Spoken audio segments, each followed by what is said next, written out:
Chapter 1. Born of Blood and Moonlight. The wind howled like a beast in pain, whipping through the forest with savage force. The moon, blood-red and swollen, hung low in the sky, casting a crimson sheen over the Stormfang Pack's sacred den. Tonight, the air pulsed with something ancient, something powerful. And deep in the heart of the Stormfang territory, a child was being born. Not just any child, a child of prophecy. Inside the Alpha's quarters, the sent-off blood clung thick to the air. Luna Maya screamed, her cries primal roar.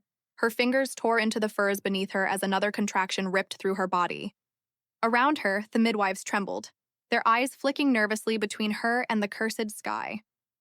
"She's fighting it," whispered one, eyes wide. "The pup doesn't want to come." "She's not a pup," the eldest midwife rasped.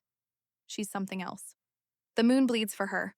Maya's mate, Kaelani Storm, paced outside the birthing den like a caged animal. His silver-streaked hair was matted with sweat, and his normally stoic face betrayed his fear. It was not just concern for his mate. It was dread for the child that would emerge.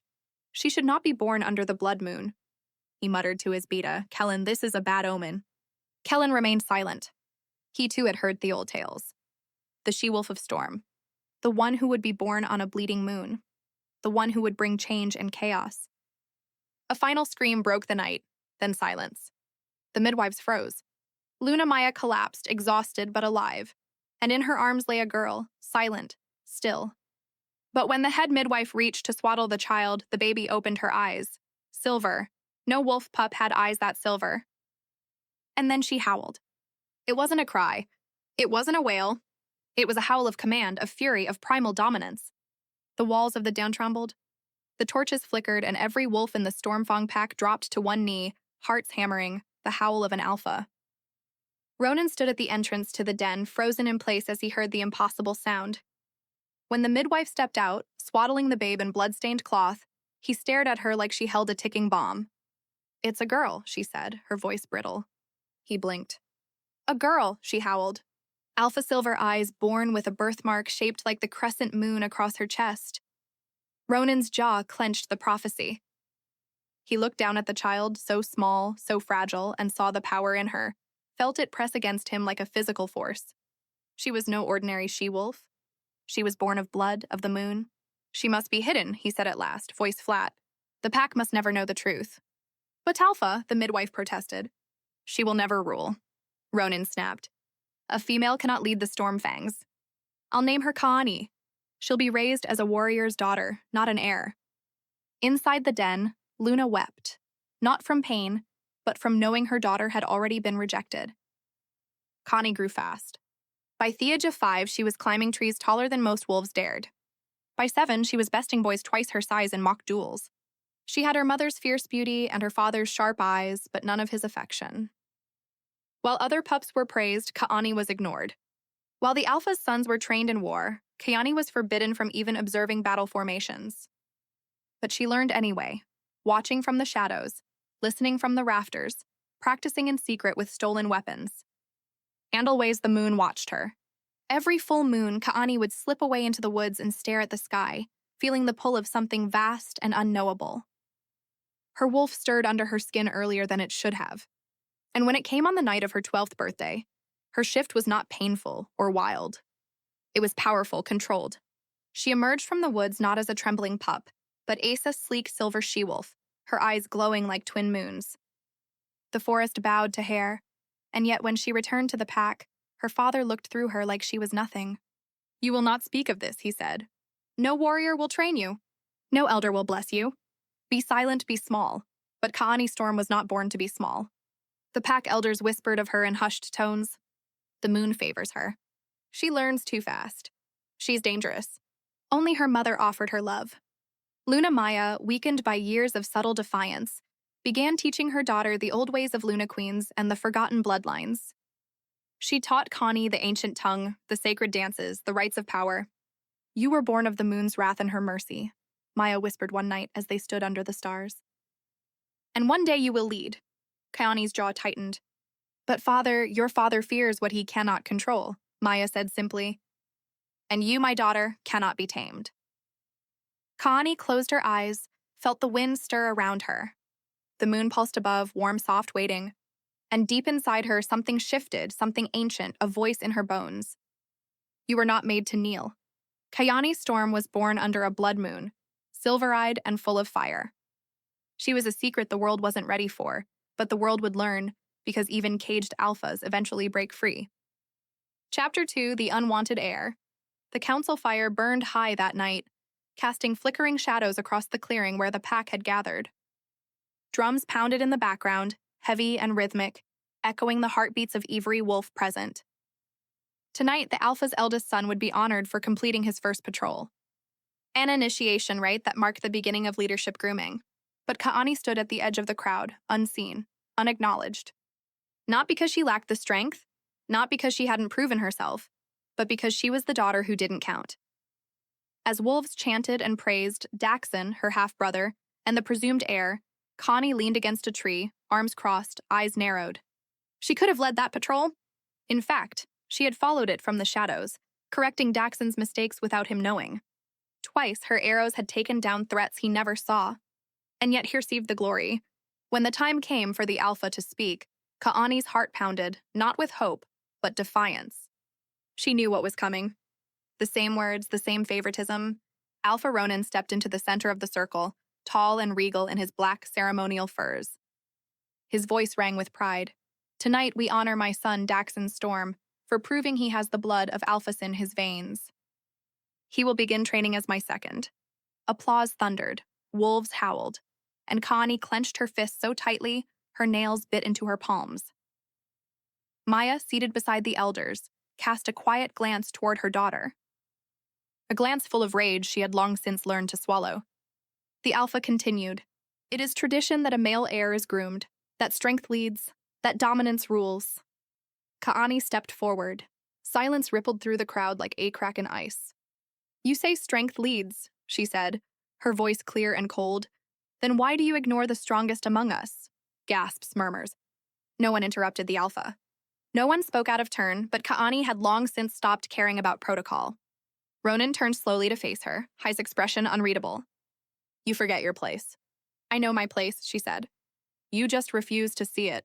He stepped toward her, each movement deliberate. You were born to a prophecy that brings ruin, a daughter under a cursed moon. I will not endanger this pack with false power. Connie's voice rose. Then test me. More gasps.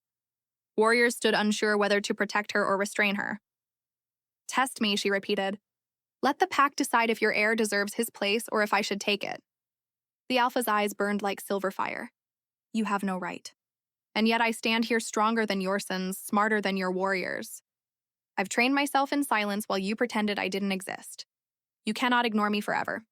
The Alpha struck her, a swift, brutal backhand across the face that sent her sprawling to the ground.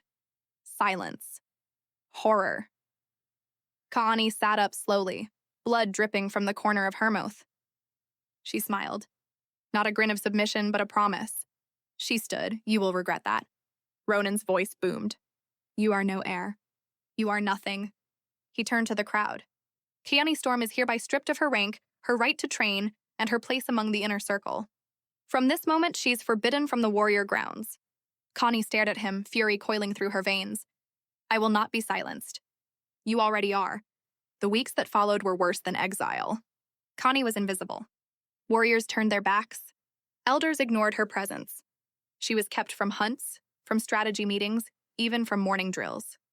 Only her mother continued to support her, though even Maya's power as Luna waned under Ronan's fury, and Daxon, cocky, cruel Daxon, used the opportunity to tighten his grip on the pack. You should have stayed quiet, he told her. One afternoon, cornering her near the stream. Father was willing to let you exist, if not lead. But now Connie said nothing. She stared at him until he flinched. You're just jealous, he sneered. You'll always be a mistake. She walked away without a word. But inside her soul burned. It was on a cold, moonless night that Kaani made her decision. She stood at the edge of the pack border, her leather boots caked with mud, her cloak pulled tight against the wind. She looked back only once. The pack hadn't broken her, but it had made her. Every insult, every rejection, every blow had been sharpening her, forging her into something harder than bone and blood. She whispered into the dark, You made me nothing. I'll show you what nothing becomes. And then she crossed the border into rogue territory where monsters hunted, where laws didn't matter, where a future alpha could be born not by blood but by fire. Chapter 3, Training in Shadows. The forest beyond the Stormfang borders was not kind. Connie had been gone 3 days, and already her muscles ached with the strain of constant movement. Her boots were torn, her clothes streaked with mud, and her body bruised from one too many close calls. Rogue territory wasn't just lawless, it was unforgiving. The land itself seemed to reject order, twisting the trees into GNL'd claws and blanketing the sky in clouds thick as smoke. Bikini didn't flinch. Each step she took was defiance carved in motion. She didn't run from pain. She welcomed it. Pain meant growth. Pain meant she was still alive and evolving. By the 4th day, she found the first trail. Blood fresh. She crouched low, fingers brushing over droplets smeared on a crushed fern leaf. It wasn't human. It wasn't wolf. It was something else, something feral. She didn't back away. She followed. It led her deeper into the thickest part of the forest, where mist clung to the roots like spirits from forgotten graves. At the edge of a clearing, she found them. 4 wolves, massive, scarred, and wild-eyed, gathered around a dying deer. Not Stormfang, not affiliated rogues. They turned when she stepped into the clearing. One growled low. "You're either very stupid, pup," the largest one said, his voice rough and dark, "or very lost." "I'm neither," Kana said calmly. "I'm looking for someone to teach me how to kill." The wolves chuckled. One, a female with half her face burned, stepped closer. "Stormfang girl, aren't you? Uek of their pride." "I left," Kaani said. "Or rather, I was pushed out." "That doesn't make you one of us," said the first. "And we don't train puppies." Connie stepped forward. "Then test me." The rogue with the burned scars moved fast, a blur of claws and rage. But Connie was faster. She dropped low, grabbed a rock, and slammed it into the side of the she-wolf's knee before flipping backward onto her feet. The rogue howled in pain, stumbling. The others paused, surprised. Kaani stood tall. I said, "Test me." She passed the first night by defeating 2 younger rogues in combat. The second night, she was told to survive a gauntlet through one of the deadliest parts of the territory with no weapons and no food. She returned at dawn with 3 fresh wounds, 1 broken finger, and a grin that unnerved them. By the end of the week, she earned their respect, or at least their curiosity. The leader introduced himself as Wraith. Once a beta of a southern pack, he'd been exiled after murdering his alpha in a blood duel. Now he ran a shadow faction, a place where lost, broken wolves come to reforge themselves into something dangerous. He began to train Connie, not gently. He broke her bones to teach her the truth about pain. He stripped her of all assumptions. He forced her to crawl, to fight blindfolded, to track by scent alone through torrential rain. "You think your blood makes you special," he said one night after knocking her to the ground for the 6th time in a spa. "It doesn't. Blood's just ink in the veins. Power comes from choice, from what you're willing to lose." Connie spit blood at his feet. "Then I'll lose everything." Wraith stared at her for a long moment before nodding. "Then we begin." Months passed. Kaani changed. Her body grew leaner, harder. Her speed doubled. Her strength tripled. But it was her mind that transformed most. She learned not just how to fight, but how to outthink, how to anticipate movement, how to study enemies, read their posture, their hesitation, their scent.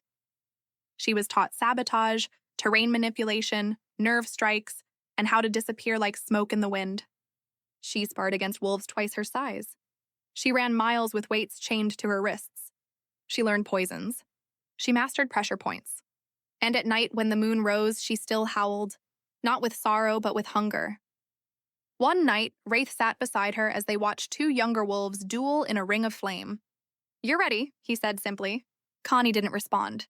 She watched the fire instead, remembering how it felt to be surrounded by eyes that looked through her.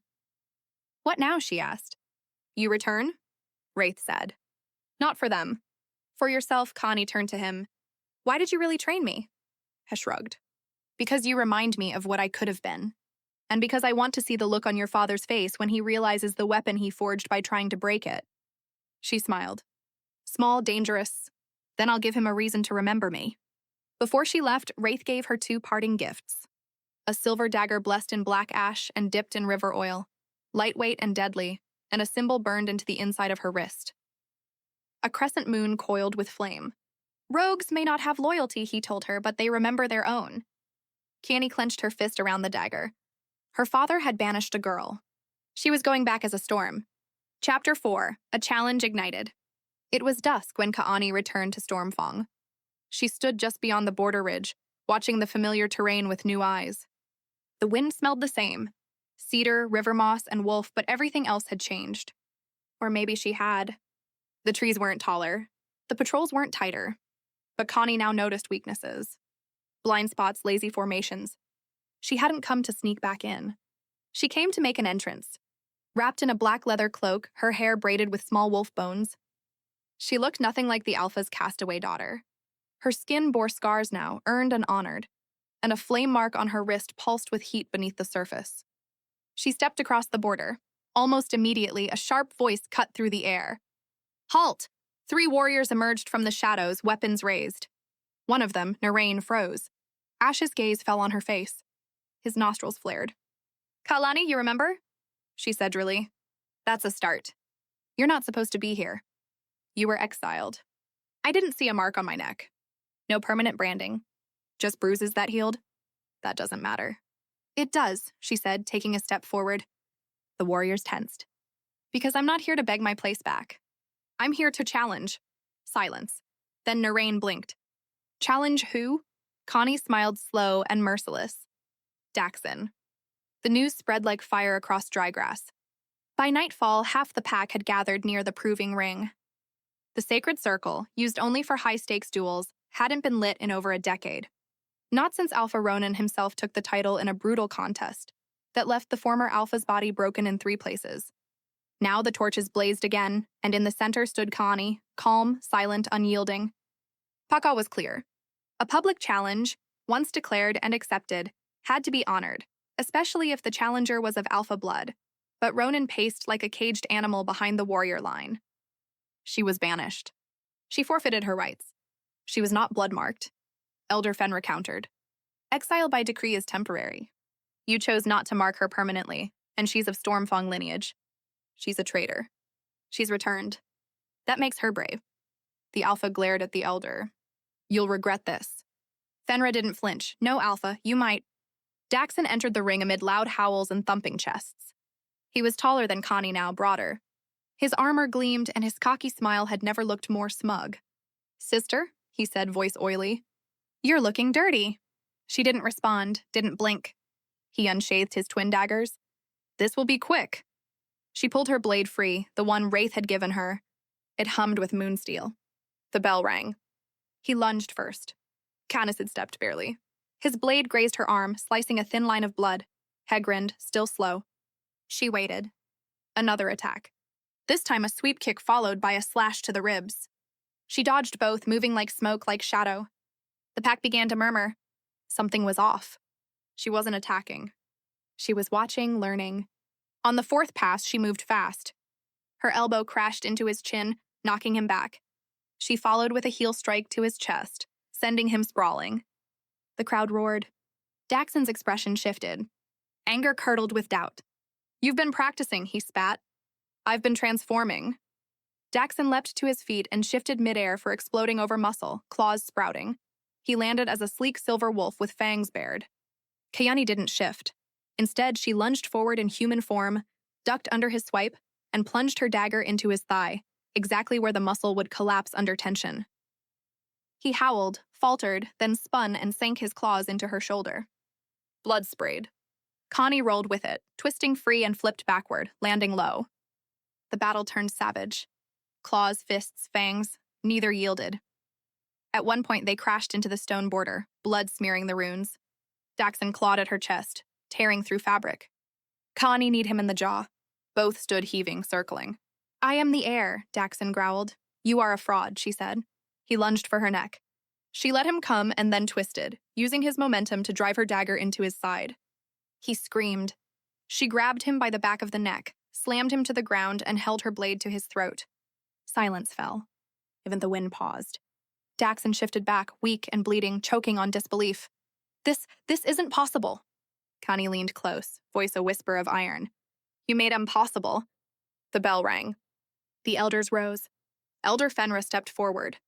By combat law, the challenger has proven superior. Kaelani Storm is declared victorious. Gasps, whispers. Then cheers erupted. Not all, but enough. Kiana stood in the center of the ring, covered in blood, hers and his. Her chest rose and fell. She met her father's gaze across the fire. He didn't clap. I didn't speak, but she saw it. The first flicker of fear in Alpha Ronan's eyes, she smiled. The storm had returned. Chapter 5, Claiming Her Power. The silence in the Stormfang Hall was thick enough to strangle. Kaelani stood at the center of the ancient gathering chamber, her dagger sheathed at her side, her tunic still stained from the duel. The torches lining the obsidian walls cast flickering shadows across the pack's carved history. A tapestry of past alphas and blood-forged oaths. She now stood among them, no longer in exile. Elder Fenra's voice cut through the tension. By right of combat and bloodline, Kaelani Storm has reclaimed her standing among the Stormfang. The right to lead shall now be weighed, murmurs rippled. She defeated a beta, not an alpha, snarled one of Ronan's councilmen. A stocky wolf named Mikos that doesn't make her fit to lead. She challenged the one marked as heir, Fenra said coolly. She prevailed, and she stands with alpha blood. The council will hear her claim. Kaelani's voice was calm. I do not seek to overthrow my father. Yet that word yet stung like venom. Gasps rippled. Her gaze swept across the crowd. I returned to prove I was more than the girl you cast aside. Now I stand here as a warrior who earned her scars outside the protection of this pack. I survived roguelands. I trained among those you call savages. And I came back not as a daughter, but as a force. Ronan's jaw ticked, but he didn't speak. I do not claim leadership today, Kaelani said, but I claim what is mine by blood and trial, the right to stand in council, the right to speak in decisions, the right to be seen. Elder Fenra nodded solemnly. It is her right, who disputes? Several heads turned to Ronan. The alpha stared at his daughter. Something cold and calculating flickered in his eyes. Then he smiled. No dispute, he said. Let her speak. Let her be seen. But Kaelani knew that smile. It was the calm before the trap. Later that night, Kaelani stood alone on the edge of the ceremonial terrace. The moon was full, bathing the forest in silver. The wind carried whispers from the trees, and she welcomed them like old friends. Nice speech. Kaelani turned sharply. Soren, one of the Centuries and Daxon's closest friend, leaned against the stone pillar behind her. He hadn't changed, still sharp-jawed with amber eyes that burned too bright for comfort. You didn't clap, she said. I didn't boo either, he shrugged. Not sure where I stand. Afraid of picking sides, he stepped closer. Afraid of getting burned. Then stay in the shadows, Kaelani said. I don't need half-loyalty. He smiled faintly. Stormfang doesn't know what to do with you now. Good. You plan to challenge your father? Kaelani didn't answer. She stared at the moon instead. I plan to make him wish he never doubted me. The next day, her first council session began. Asserting her new role wasn't easy. Mikos and 2 other elders challenged her every suggestion. They called her time among rogues a liability, her ideas too dangerous, too unorthodox. But Kaelani had learned patience in pain. She didn't shout. She outmaneuvered. She proposed new defense patrol routes based on her rogue tracking knowledge that doubled the early alert radius. She advocated training reforms, integrating unconventional sparring techniques. She even recommended diplomatic outreach to lesser packs that Stormfang had ignored for years. The elders scoffed until younger warriors began supporting her openly. Within a week, her proposals had traction. Within 2, she had influence, and influence was power. But Ronan wasn't idle. He summoned Kaelani late one evening under the guise of a private meeting. She entered the war chamber to find him alone, pouring dark liquor into 2 stone cups. You've caused quite thirster, he said without looking at her. Just doing what I was born for, she replied. You were born to obey. No, I was born to lead. Ronan turned slowly. You think surviving a few months with mongrels makes you worthy? I think besting your golden boy in a duel makes me a threat. His jaw tightened. He handed her a cup. She didn't drink. You think I'll poison you? He asked. No, she said. You're too proud. You'd rather kill me in front of the whole pack. He chuckled, sipping his drink. You're not wrong. Then he leaned forward, tone shifting. You're building support, stirring loyalties. You think I don't see it? I'm not hiding it. And what is your endgame? To give Stormfang something it hasn't had in years, Kaelani said, standing taller. A leader who understands more than strength, who doesn't rule through fear, but through fire. Ronan's smile vanished. That fire, he said, will consume you. Connie met his eyes, steel in hers, let it. She left him sitting alone, his drink untouched. By the end of the month, Connie had formed an inner circle. Warriors, scouts, and one ambitious healer who supported her eyes. She didn't make speeches. She made change. Quiet, intentional, irreversible change. And the pack began to feel it. Training became harder. Scouts began returning earlier. The weak were trained, not cast out. The women of the pack, often silenced, found her door always open. Something ancient stirred in Stormfang, not rebellion, reawakening. Connie didn't seek the alpha seat, but she was becoming something far more dangerous, a leader the people chose. And Ronan knew it. He watched the storm. He tried to banish Growteeth, Spine, and Shadow. She wasn't just his daughter now. She was the spark of revolution. Chapter 6, The Hunter and the Heir. 3 moons had passed since Kaelani reclaimed her place in the pack, and Stormfang was shifting. Old whispers had turned into open conversations. Patrols no longer waited on the Alpha's command. Young wolves trained longer, fought harder, and talked of honor rather than obedience. But for all the progress, Connie knew her most dangerous opponent hadn't struck yet. Her father was quiet, too quiet, and quiet in Alpha Ronan's world was never a good thing. That evening, she sat atop the northern ridge, watching the moon rise beyond the trees. The wind bit colder than usual, carrying scents of pine, snow, and something else. Someone was watching her. She didn't flinch. You've been following me for 3 days. Silence. Then the brush parted and a man stepped into view. He was broad-shouldered, wrapped in worn hunting leathers, with a hood pushed back to reveal a face carved in stone, sharp cheekbones, a scar under his left eye, and hair the color of night. His presence was more than imposing. It was unsettling. "You're a hard woman, Toe Track," he said. Connie's voice was flat. "You're not from Stormfang." "No, then you're trespassing." He smiled slightly, but it didn't reach his eyes. "I'm nother to fight." "Then you're wasting your time." He stepped closer. "Name's Kaelin, I'm from Ashmore." Connie blinked. "Ashmore is a myth." "No," he said. "Ashmore is what happens when a pack decides tradition isn't survival. It's suicide." She narrowed her eyes. "Why are you here?" "Because your father sent a bounty on your head. A quiet one. But Ashmore doesn't take orders from tyrants." Her pulse spiked. "You're lying," he shrugged. "Believe what you want." But Ronan offered 2 silver crates and 3 hunting lands to any outsider who could take you down and make it look like rogue revenge. Connie's stomach twisted. It wasn't the betrayal that hurt. It was the confirmation of what she already suspected. Her father's pride would never let her rise. "And you came to warn me?" she asked coldly. Kaelin stepped closer, his voice low. "I came because I don't like cowards. I don't like old alphas who throw away power when it doesn't look the way they expect. And I came because I've seen what you're doing. You're changing them." Connie watched him carefully. His scent was unlike any pack she'd known. Wild but not chaotic, moon-tempered, shadow-blooded. "You could have killed me in my sleep," she said. "I could still try," he replied with a smirk. That earned a slight grin. Connie sheathed her blade. "Why now?" Kaelin looked out over the ridge. "Because the next assassin won't talk first. And because I think you're going to need someone who knows how to disappear before your father does something you can't predict." She folded her arms. "What do you want in return? Let me stay."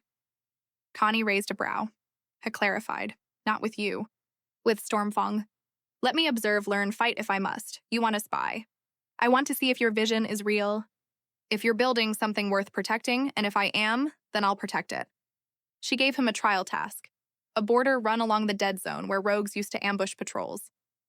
Kaelin completed it in under half the time, returning with fresh intel and 2 sets of rogue fangs. Then she sent him to train with the Eastern Sentries. Their turn bruised and breathless. Connie watched all of it. Quietly and slowly, her inner circle began to shift, expanding to include a man she didn't trust but couldn't ignore. "You realize," said Daxon one morning, "you're letting a wolf from a ghost pack into our walls." Connie didn't flinch. "Ashmore didn't ghost. It evolved. He's dangerous, so am I. He could be a trap. Then we'll disarm it." Daxon looked at her for a long moment. "You've changed." She tilted her head. "You haven't." That night, Connie and Kaelin sat across a fire in the training fields. They spoke little, but silence had become a language between them. At one point, he broke it. "You don't sleep much. Neither do you.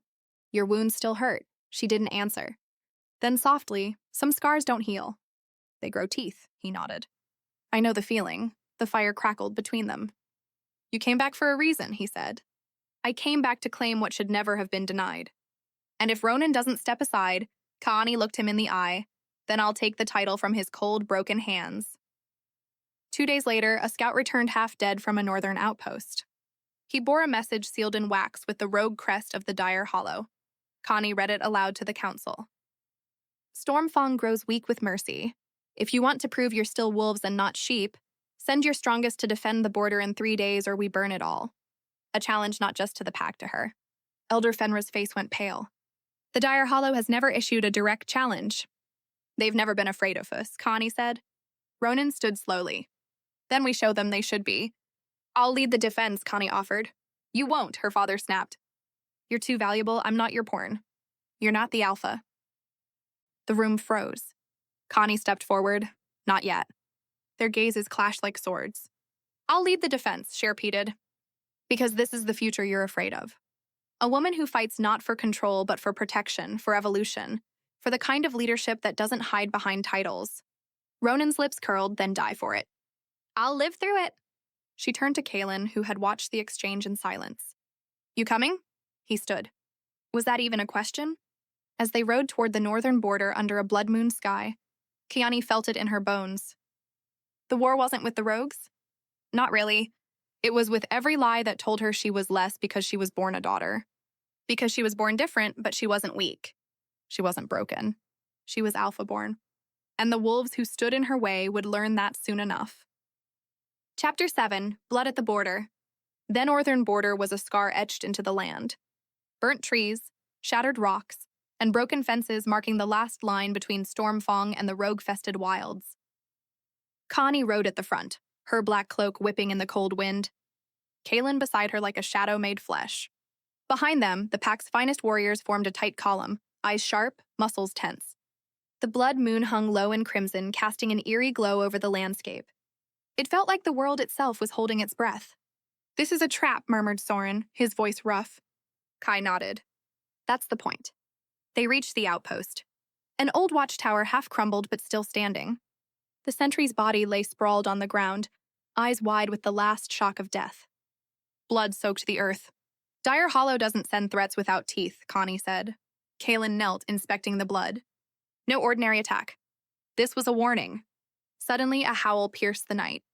A raw, brutal cry that froze the marrow in their bones. Ambush! Kaelani shouted. From the shadows, shapes emerged. Rogue wolves twisted and savage, their eyes burning with madness and hunger. They surged forward, claws and teeth gleaming in the moonlight. Battle erupted like a thunderclap. Kaelani shifted mid-fight, her form blurring from human to wolf, powerful and primal. She leapt into the fray, jaws snapping, teeth tearing through fur and flesh. Kaelin was at her side, a whirlwind of strikes and counterattacks.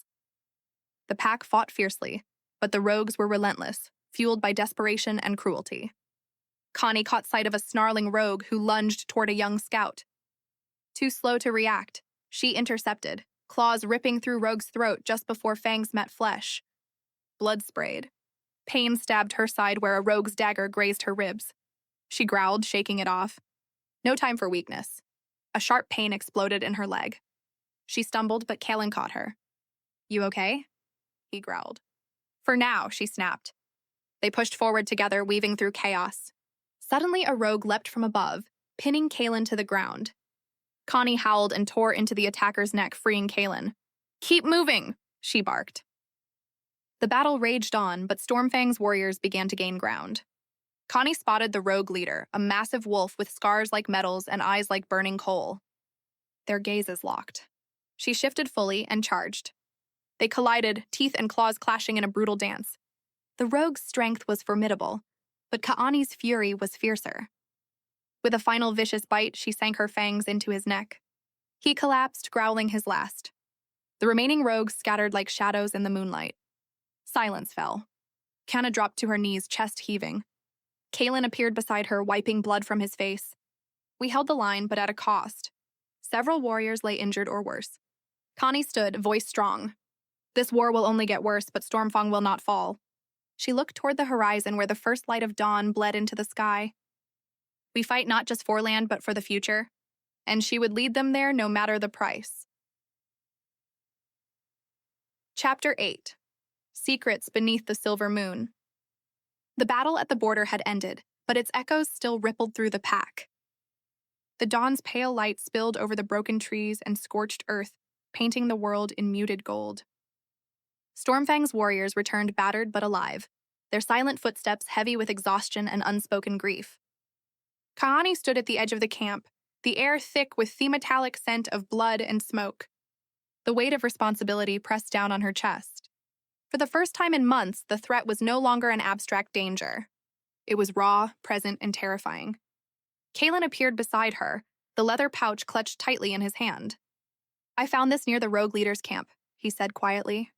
Connie's fingers brushed over the worn leather as she accepted it. Inside, nestled against a bed of dried moss, was a twisted silver pendant, shaped like a crescent moon, but blackened as if burned, and a folded parchment sealed with dark crimson wax. She broke the seal with careful fingers, unfolding the delicate paper. The script was elegant, flowing in a language unfamiliar, yet strange echoes stirred in her memory as she traced the letters. "To those who would oppose us, beware the power that lies beneath the silver moon. The curse will bind you. The blood will not wash away. The hunt has only begun." Connie's breath caught. A warning, yes, but one layered with menace. Kaelin's amber eyes flickered in the firelight. Or Aprame's. The camp was unusually quiet. The usual murmur of voices subdued, as if the wolves themselves sensed the shadow that had settled over them. Connie folded the parchment carefully and looked up. "We need to know what this curse means. If the rogues have something darker than claws and teeth, we're facing more than a territorial war." Kaelin nodded, then glanced toward the woods. "I've seen things during my time with Ashmore. Old magic, darker than the moon's light, things that should have stayed buried." Connie's thoughts raced back to the ancient legends her mother used to whisper, stories of curses cast by lunar witches and blood rites bound to the phases of the moon. She had dismissed them as superstition.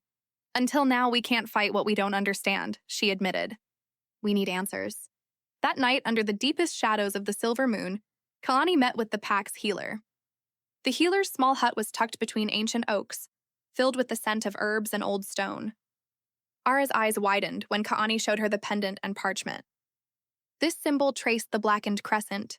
It's the mark of Lunera, the lost goddess of the night and the curse. A legend told in whispers, said to bind the blood of wolves, twisting their fate with each full moon. Connie's pulse quickened. Could the rogues be cursed by this power? Ara nodded gravely. If they are, it means their attacks aren't just physical, they're enchanted. The curse might amplify their rage, their strength, but it also traps their souls. Trapped souls, Kaelani repeated. The curse feeds on pain and bloodshed, explained, pulling an ancient tome from a dusty shelf. Those bound cannot find peace. Their bloodlust is endless. The curse makes them hunters, but also prey to the moon's wrath. Connie clenched her fists. Is there a way to break it? Ar hesitated, eyes shadowed. There's an old ritual, but it requires a sacrifice. Something pure and willing to bear the curse's burden for a night. It's dangerous, and it's never been tried. Kaani's gaze hardened. We don't have the luxury to wait. We need to prepare for both battle and something darker. Back in the council chamber, the tension was palpable. Ronan, Connie's father, sat flanked by his loyalists, his expression unreadable. Kaelani stood firm. The rogues wield a curse linked to ancient Luna magic. It's not just a fight for land anymore. It's a battle for our souls. Murmurs spread. Elder Fenrir's voice was steady. If the curse is real, we must strengthen the pack spirit. Our bond with the moon is sacred. This dark magic defile it, Moss sneered. Sounds like more stories to scare children. Connie's eyes flared. I fought them. I saw what that curse does. We need to face it head on or Stormfang will fall. Her words hung in the air. Ronan finally spoke, voice low and cold. If you think you can fight my war better, prove it. Connie's jaw clenched. She had no illusions about her father's game, but she wasn't here to beg for power. She was here to earn it. I'm not asking, she said. I'm telling. Days later, as the moon reached its zenith, Kaelani stood alone beneath its light. The pendant hung heavy around her neck, a constant reminder of the darkness looming. Kaelin appeared beside her silently. Ready, Kaelani met his gaze. I have to be. Together, they prepared for the ritual described. a dangerous dance between light and shadow, sacrifice and hope. The night stretched long, the silver moon casting eerie patterns on the forest floor. Ancient words were whispered, flames flickered, and the air thrummed with raw energy. Connie felt the cursor's weight pressing against her skin like ice and fire. Pain blossomed deep within her, a burning cold that threatened to tear her apart. But she held on because if she failed, Stormfang would be swallowed by darkness, and she was Alpha-born. Chapter 9. The Rising Shadow. The dawn came slow and heavy, as if the world itself hesitated to welcome the day after the night's dark ritual. Kaelani stood on the ridge overlooking Stormfang's camp, her gaze tracing the rising sun's amber light bleeding over the distant forest. The silver moon's power had waned, but its touch lingered, a faint pulse beneath her skin like a distant heartbeat, reminding her that the curse was not yet broken. Kaelin joined her silently, the early chill tugging at his cloak. His eyes held the same weariness she felt, the burden of knowing the battle had only just begun. "We bought time," Kaelani said, her voice low and steady. "But the curse is still out there." Kaelin's jaw tightened and it's spreading. The rogues grow bolder, more savage. Their attacks are no longer just raids. They're calculated strikes meant to break us. Stormfang was no longer just APAC. It was a fortress, a sanctuary for the wolves who had survived the rogue onslaught. But the rising shadow beyond their borders was shifting the rules of the hunt. Inside the great hall, the pack gathered. The fire roared in the hearth, casting flickering shadows across weathered faces hardened by war and loss. Kaelani stood at the center, the weight of her alpha's mantle, pressing on her like the stone walls that surrounded them. "We face a new enemy," she told them, her voice rising over the murmurs. "The rogues are no longer just desperate outcasts. They've embraced the curse beneath the silver moon, and with it comes a darkness that threatens to consume us all." A hush fell. Soren, the pack strategist, stepped forward. "Our scouts report unnatural creatures stalking the borders. Wolves with eyes like embers, fast and brutal. They are not like any rogues we've fought before." Kai nodded. "We've seen their marks. The blackened crescent of the Lunara curse. It twists their blood, makes them something less than wolf and something more than beast." Mo sneered from the back of the hall. "Sounds like fear-talking. We've fought rogues before and sent them running." Connie met his glare, voice cold. "This isn't just about fighting rogues anymore. It's about protecting what remains of Stormfang and the soul of our pack." The days that followed were a blur of preparation. The warriors trained harder than ever. Their claws sharpened, their senses honed. Ara worked tirelessly to heal the wounded and study the curse's remnants left behind in battle. Kaelani spent long hours in the ancient library beneath the pack's keep, poring over tomes and scrolls about the lunar curse, hoping to find a weakness they could exploit. Her nights were haunted by dreams. Visions of a silver wolf with eyes like stars, standing against a dark tide of shadow and fire. The wolf's howl echoed in her mind, a call she could not ignore. One evening, Kaelin found her deep in the archives, eyes red from strain. "You're pushing yourself too hard," he said softly, closing the heavy book she'd been studying. Connie looked up, tired but unyielding.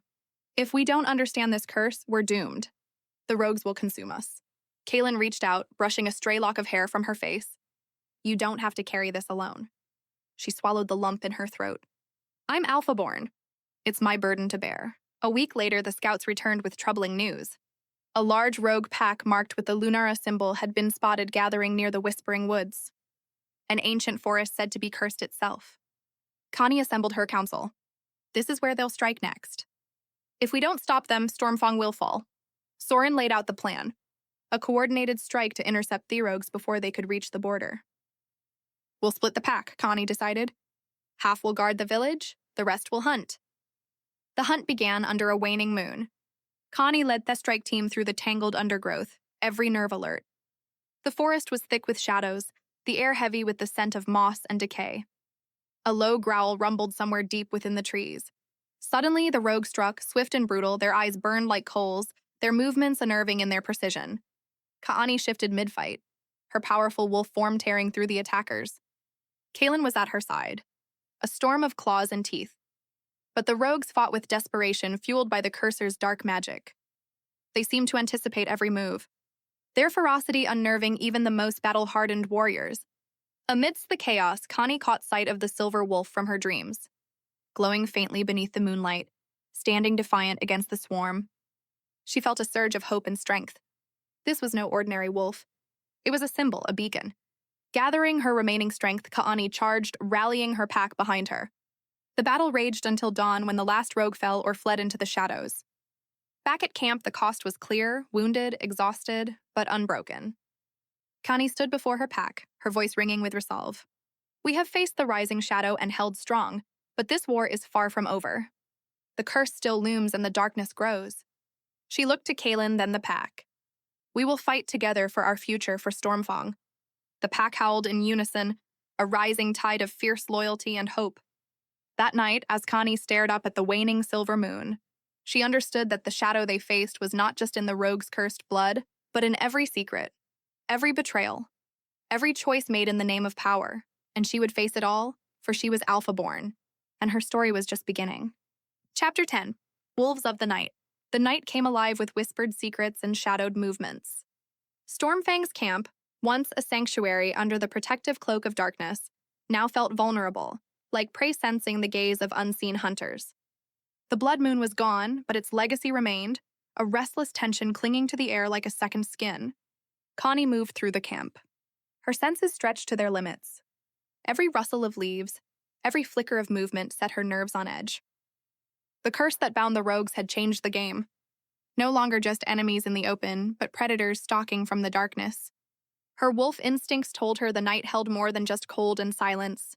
Something was coming. Near the edge of the forest, Kaelin waited, eyes scanning the treeine. The bond between them strengthened through countless battles, hummed with unspoken understanding. They're close, Kaelin said, voice low. Connie nodded. They've been watching us, waiting for the perfect moment to strike. Suddenly, a chorus of howls erupted from the woods, sharp and chilling, echoing through the trees like a war cry. The pack rallied, wolves transforming from their human forms into sleek, powerful beasts. Their snarls filled the night as they took their positions, ready to defend Stormfang with tooth and claw.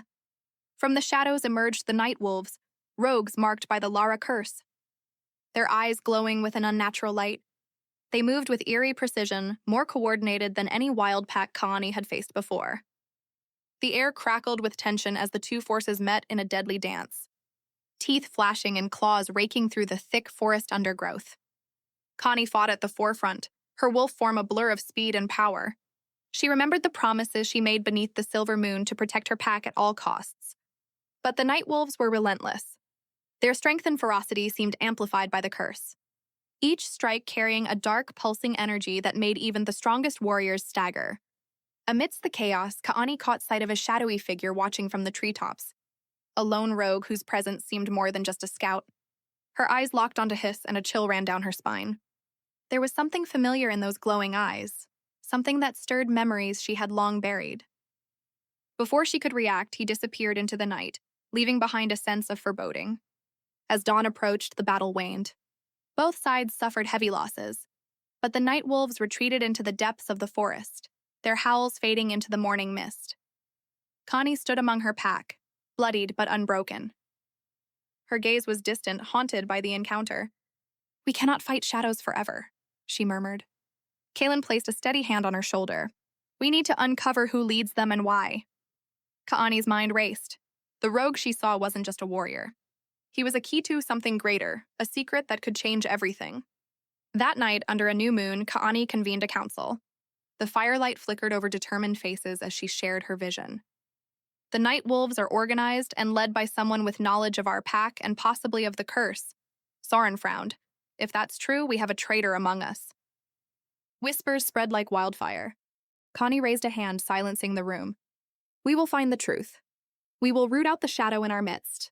But we must also prepare for the war to come. Her words were met with nods, a grim determination settling over the pack. In the days that followed, Stormfang's hunters scoured the forest, seeking clues and hidden enemies. Canna trained relentlessly.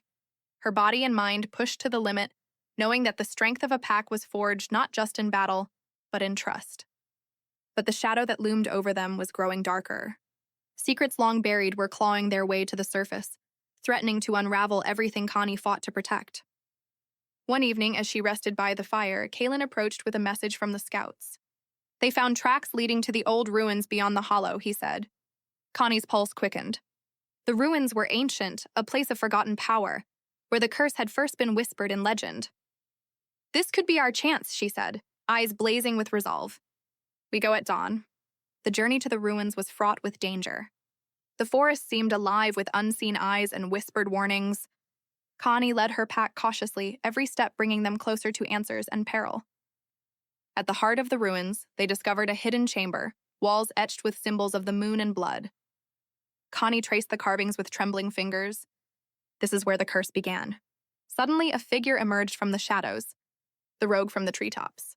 "I've been waiting for you, Alphaborn," he said, voice a low growl. His identity shattered everything Kaelani believed about friend and foe, loyalty and betrayal. The wolves of the night had brought her to the edge of a revelation that would change Stormfang forever. Chapter 11. The Heart of the Curse. The stone chamber was still yet brimming with energy. Not the kind that brought warmth or life, but something older, more unsettling. Cold moonlight filtered in through the shattered roof, illuminating ancient carvings and broken relics that had not seen visitors in generations. The ruins pulsed with a quiet menace, like a wound in the earth that refused to heal. Kaelani's breath slowed, her heartbeat thudding like a drum in her chest as she stared at the rogue who had stepped from the shadows. The same piercing amber eyes, the same scar on his brow. "Zarek," she whispered, the name tumbling from her lips like a ghost. Kaelin stepped forward defensively, growling low. "You know him," Connie nodded slowly. "I thought he was dead. He vanished 5 years ago after my father was murdered." Zarek smirked, the expression bitter. "Not dead, little cousin. Just forgotten, left behind while the rest of you played court and crowned new leaders." "Cousin," the revelation hit like a blow. Zarek had been one of the strongest young warriors in Stormfang. Brilliant, proud, and fiercely loyal to Kaani's father until the night of the ambush. The night everything changed. "You betrayed the pack," Kaelani said, her voice sharp with fury and disbelief. "You disappeared when we needed you most." He laughed cold and low. "Your father was a fool, clinging to ancient laws while the world around us evolved. He wouldn't listen. He wouldn't fight the curse when we first found it. I did what he wouldn't. I embraced it." Connie stepped forward, fangs clenched. "You let the Luna curse take you." "No," Zarek said, eyes glowing. "I harnessed it. The curse didn't break me. It made me more. And it will make Stormfang more too when I take it back." The pack behind her bristled, growls rumbling through their ranks. But Connie raised a hand. "What do you want, Zarek?" "To cleanse the weakness from our bloodline." He snarled. "To build a new order of wolves, stronger, united by power, not fear. You're clinging to broken traditions, Kaelani. Let me show you what we could become." She shook her head, heart aching. "This curse twists everything it touches. You're no longer the wolf ik knew, you've become a monster." Zarek's gaze hardened.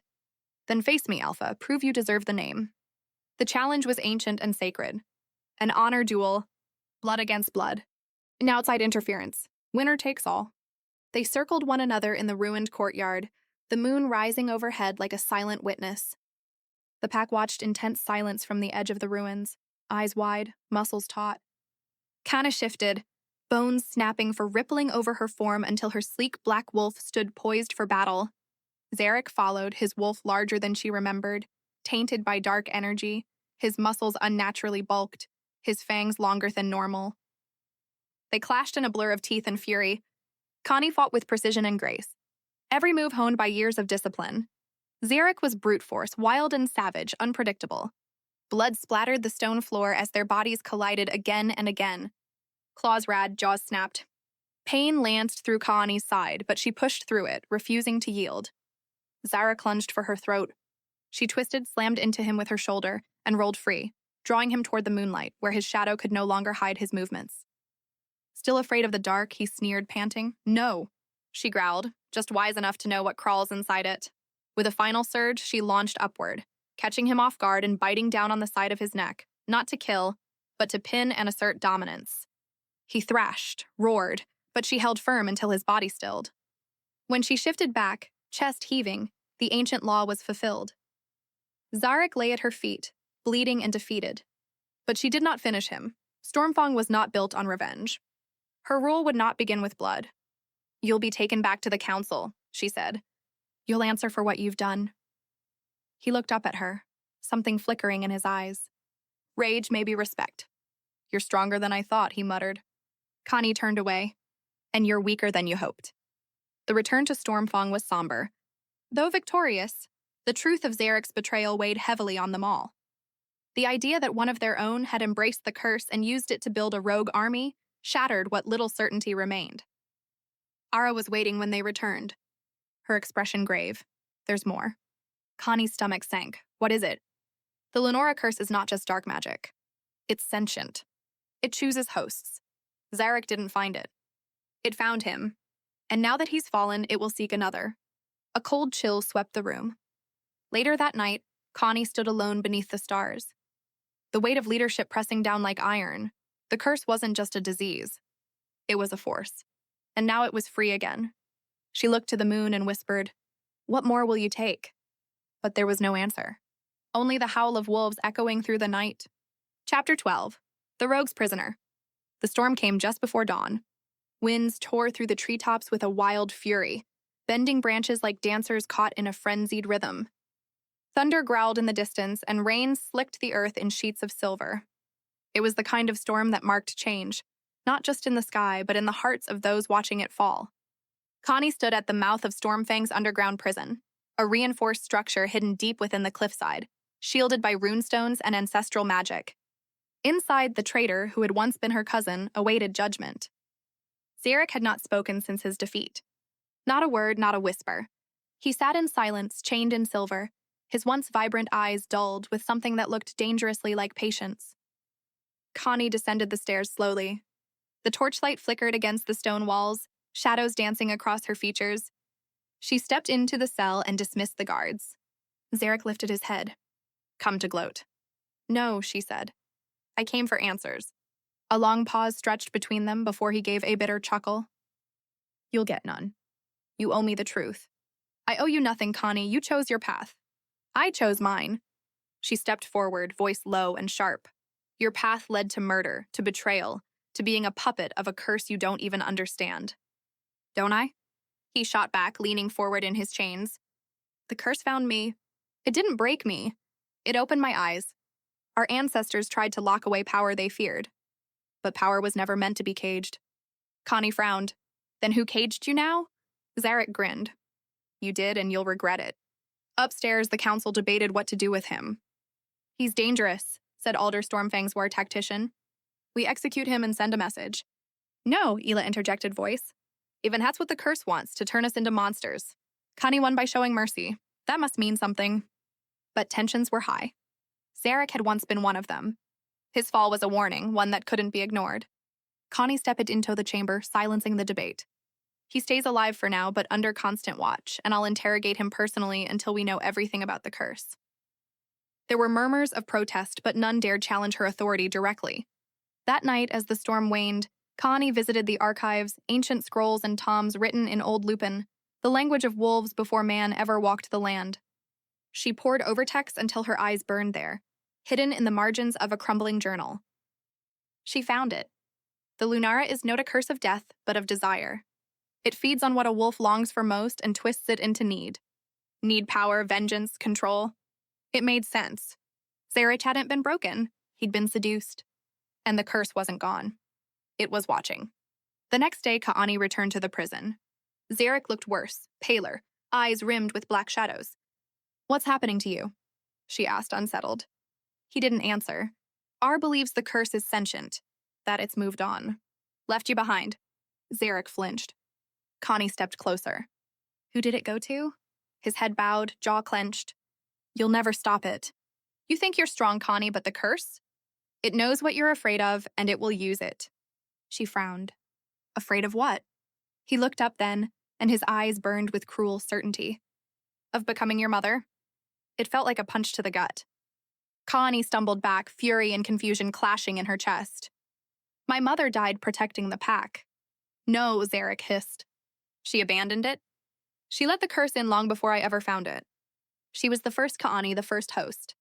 Everything around her spun, shedded in childbirth. That's what they told you. But the truth was locked away to protect the illusion of strength. Ask your elders. Ask your seer. Your legacy isn't just Alpha-born. Connie, it's Kurzborn." Hours later, she stormed into Ara's sanctum, her heart pounding. "Tell me the truth." Ara looked up slowly from the bowl of water. She was crying. About what, my mother? Was she cursed? A long silence followed. Yes. The word hit like a thunderclap. She wasn't the first, but she was the first to survive the touch of Lunara. She resisted it, fought it for years, but it changed her, twisted her instincts, and when she became pregnant with you, she knew the curse would pass on. Connie's mouth went dry, so she gave her life to protect me. She gave everything. The walls she'd built to stay strong. The belief she held like shields all cracked. Was that why she could resist the curse now? Why the moon pulled her so strongly? Was her strength her own? Or was it borrowed from something dark and ancient? Kaelin found her hours later sitting on the ridge overlooking the valley, her cloak soaked through. You knew? She asked without turning. He hesitated, only pieces. Ar didn't tell me everything. Do you still trust me? Her voice was barely audible. With my life, he said without hesitation. She turned to him, eyes wet, voice trembling. Even if I'm part of it, you're not the curse, Connie. You're the weapon it failed to break. That makes you dangerous, but also necessary.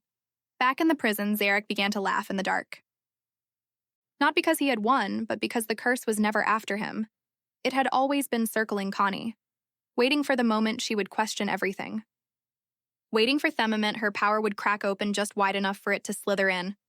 And that moment was coming soon. Chapter 13, Bloodline Secrets. The wind stirred uneasily through the treetops as if even the forest could feel the truth unraveling. Kaelani stood beneath the sacred tree of ancients, an old gnarled sentinel on the eastern edge of Stormfang territory, where the bones of the original alphas were buried beneath the roots. Here the earth whispered history, but tonight it screamed. Stood beside her, her silver hair braided and adorned with moonstone beads, the ceremonial markings of a truth-seer painted across her brow. Between them, a stone bowl shimmered with moon-blessed water, rippling unnaturally despite the stillness of the air. You're sure you want to see this? Ara asked. Kai nodded. I have to know what kind of power runs through my veins, whether I carry salvation or destruction. The seer cut her palm, letting 3 drops of her blood fall into the water. This vision will show your bloodline. It won't lie, but it may not speak plainly. I'll find the truth in it, Connie whispered. She closed her eyes and leaned forward, peering into the bowl. The world vanished. She found herself standing on a battlefield. The sky was red with twilight. Wolves clashed in feral combat. Fangs sinking into fur, claws raking across throats. Magic surged through the air like a violent wind. At the center of it all stood a woman with hair like Kai's and Aya's like thunderclouds. Her presence was so immense the other wolves recoiled from her as she passed. But her aura wasn't pure. Shadows bled from her limbs and her steps withered the grass beneath her paws. Connie stepped closer. The woman turned and her face broke Connie's breath. Her mother, you came, the spectral figure said. Kaelani whispered, what are you? Memory, warning, gift? Did you really bear the curse? I bore the choice, her mother said softly. To surrender or to master it? I chose a middle path and gave my life so you could choose your own. Kaelani's hands trembled. But what if I'm not strong enough? Her mother smiled, warm and wild and terribly sad. Then it will consume you. But if you are, you will become the first alpha to command the moon. Connie jolted out of the vision, gasping for air. The bowl cracked down the middle, water steaming as it spilled into the soil. Ara's voice was barely a whisper. You saw her. I saw everything, Kaelani said, shaking. My mother didn't die from the curse. She bound it, contained it, and passed the burden to me. She stared at her blood-soaked palm. I am the cursor's last choice. Stormfang's pack council gathered that night in the Hall of the Moon, a massive domed chamber carved from the mountain's heart with ASCII light open to the stars. The wolves sat in stunned silence as Kaelani shared what she had learned. Some were outraged, others wept, but all were afraid. We cannot allow a cursed alpha to lead us, Elder Voss growled. What happens when the power breaks free? When the curse wins? Connie stood tall. Then you'll have my body burned before the moon sets. But until that happens, I am your alpha. Not because of the curse, but because I'm the only one who can end it. The room trembled with tension, then spoke. She is not cursed. She is chosen. Later, Kaelin found Kaelani sitting by the cliff again, this time holding her father's blade in her lap, a weapon forged from blessed iron, once used to strike down corrupted alphas. He used this blade to protect the realm, she murmured. But now I wonder, did he ever consider using it on her? Kaelin knelt beside her.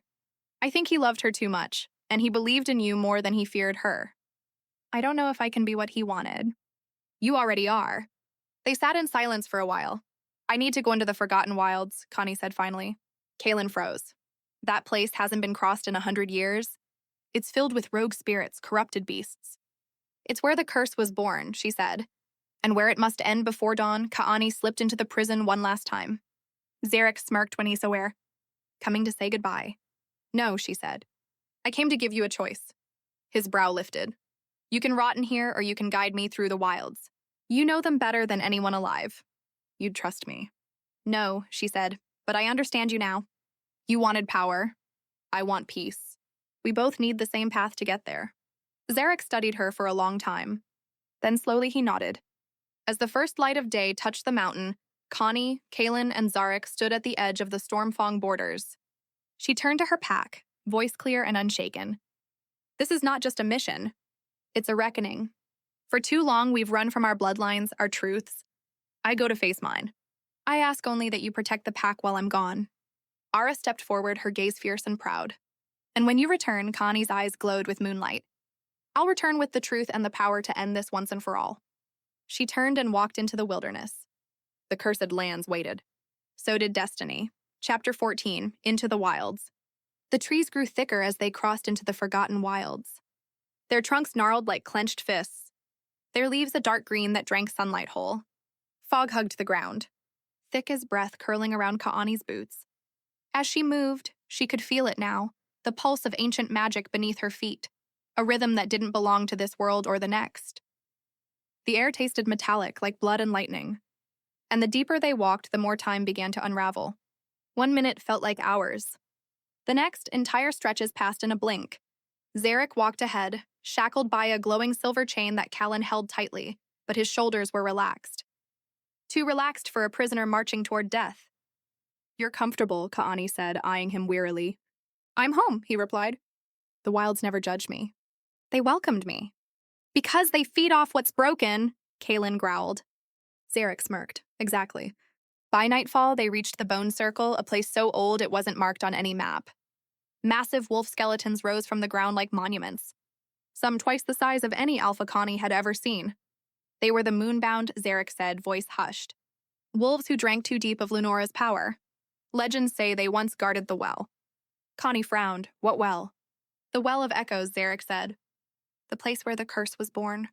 Where the first howl rose into the sky and the moon answered. That's where we're going. Connie glanced up. The moon hung above them, half full, watching, always watching. They made camp inside the ribcage of a fallen titan. The bones were etched with old runes, glowing faintly under the moonlight.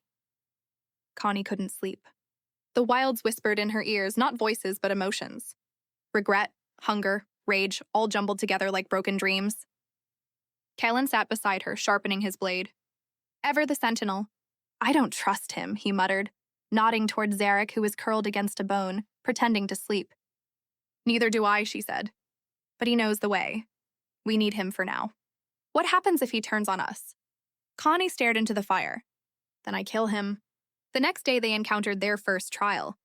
A forest of mirrors, glass trees that reflected not just light but memories. As they stepped inside, the air shimmered and the world changed. Suddenly, Kaelani stood in the courtyard of Stormfang as a child.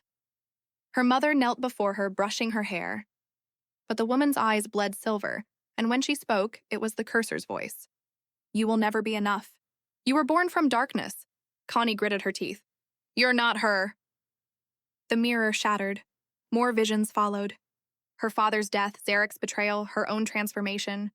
Each time she faced them down, the mirror cracked and faded until she stood alone in a clearing, her reflection shimmering in a pool of still water. This one didn't attack. It simply asked, what will you do when power asks for blood? Connie didn't flinch. Give it mine before I give it anyone else's. The pool rippled and vanished. They emerged from the forest, shaken but unbroken. Even Zarek was quiet. The curse is alive here. Kaelin said, it's not just a force. It's a presence. Connie nodded. It wants to know if I'm ready, if I can be manipulated, controlled. And can you? Zarek asked, his eyes gleaming. Connie turned toward him, eyes blazing. Not anymore. By the third day, the terrain had changed. The trees thinned into a blackened swamp, steam rising from glowing red fishes in the ground. The scent of sulfur clung to the air. They found the grave of the Silent Howl, a pit surrounded by spears carved from obsidian. Dozens of wolf skulls lined its edges. Zarek bowed his head. This is where the first rebellion ended. The cursed wolves tried to destroy the well. They were slaughtered. Why? Connie asked. Because the power doesn't want to be destroyed. It wants to evolve. The ground trembled beneath their feet. Something was awakening. At sunset, they reached a stone archway half buried in vines and bone. The runes carved into it were unmistakable. Moon-touched glyphs, the language of the ancients. Zarek stepped forward and recited something under his breath. The air cracked like ice. A low hum filled the air, and the vines slithered away, revealing a staircase descending into darkness. Connie stepped forward, but Kaelin grabbed her arm. This feels wrong. It is, she said. But we've come too far. They descended into the earth. The tunnel spiraled for what felt like hours. The walls glowed faintly, pulsing with a heartbeat not their own. Finally, they reached it. The Well of Echoes. It wasn't made of stone or water. It was a hole in the world, a swirling void of light and shadow suspended above a cracked daze. Symbols danced across its surface like fireflies. Connie stepped closer. Here it is, Zarek whispered. The source, the truth. What happens now? Kaelin asked. Connie turned to them, her eyes glowing faintly. I go in. You can't, Kaelin said. We don't know what it'll do to you. That's exactly why I must. She walked to the edge, took a breath, and stepped into the well. The sensation was indescribable. It wasn't pain or fear. It was everything. Every memory, every howl, every death, every alpha who ever lived. She was falling through bloodlines, swimming through prophecy. Visions exploded in her mind, her mother screaming as silver light poured from her. The first cursed wolf drinking moonlight like poison. The future, a battlefield, herself at the center, her pack behind her. Then silence, a voice echoed in her soul. You are the balance. Will you bind us or free us? Connie answered without hesitation. I will choose myself. She woke at the edge of the well, gasping. Kaelin and Zarek knelt over her. What did you see? Kaelin asked. Connie sat up, her body humming with power. I saw that the curse isn't just a punishment. It's a test, a challenge to our nature to see who can wield power without becoming corrupted. And Zarek asked, eyes wide. Connie looked up. I'm going to end it, not by destroying it, but by redefining it. They turned back toward Stormfang, unaware that eyes were watching them from the shadows. A beast unlike any other stirred in the dark, born of moonlight and madness. The curse was not finished, not yet. Chapter 15, The Rise of the Moon. The stars glittered like cold fire overhead as Connie, Kaelin, and Zarek emerged from the well's chamber. The wilds had grown quieter, as if every earth held its breath. Every step Kaelani took sent small tremors through the soil. Not from weight, but from power. Something inside her had changed? Not corrupted, not cursed, awakened. Kaelin felt it too. He watched her with reverence now. Not just love. She was no longer the determined alpha he'd followed into exile.